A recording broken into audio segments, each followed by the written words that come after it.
খলিল। আসসালামু আলাইকুম। আমি সৌদি প্রবাসী।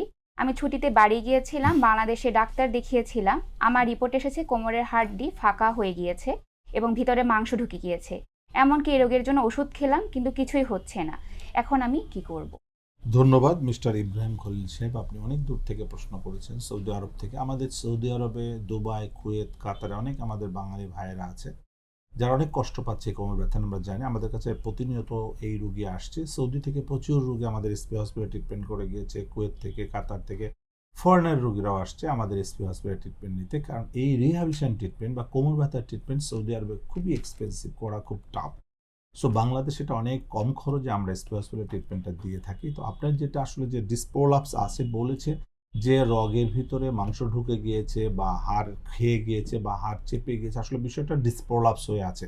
আমরা জানি আমাদের মেরুদণ্ডে যে ভার্টিব্রা থাকে, দুটা ভার্টিব্রার মাঝখানে একটা করে টিউব থাকে, টিউবের মধ্যে থাকে জেলি। তো আমরা যখন সামনে ঝুঁকে ঝুঁকে কাজ করি বা ভারী জিনিস টানতে, তখন আমাদের এই জয়েন্টগুলো ফেটে যায়, ফেটে ভিতর থেকে জেলটা লিক করে।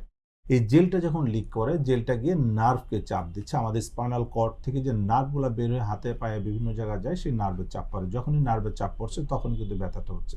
সো আপনি যত হাঁটাচলা করবেন, এই জেল তত বেশি বের হবে। আপনি পেইন কিলার খেয়ে ব্যথা কমায় রাখবেন, জেল কিন্তু বেশি বের হবে। সো আমরা যেটা বলছি, পেইন কিলার না খেয়ে আপনাকে রেস্টে থেকে ওই ফাটাটাকে রিপেয়ার করে, মাসেলকে স্ট্রং করে আপনাকে রিহ্যাবিলিটেশন করতে হবে, যেন পার্মানেন্ট সলিউশন হয়, আপনি যেন বিদেশে সঠিকভাবে কাজ করতে পারেন। এই কারণে আপনাকে 3 থেকে 6 সপ্তাহ একটা রিহ্যাবিলিটেশন ট্রিটমেন্ট করতে হবে, যেটা এসপি হসপিটালের মতো কোনো হসপিটালে আপনাকে 3 থেকে 6 সপ্তাহ রেস্টের থেকে ফিজিওথেরাপি করলে ইনশাআল্লাহ সম্পূর্ণ সুস্থ হয়ে যাবেন আপনি। ধন্যবাদ আপনাকে।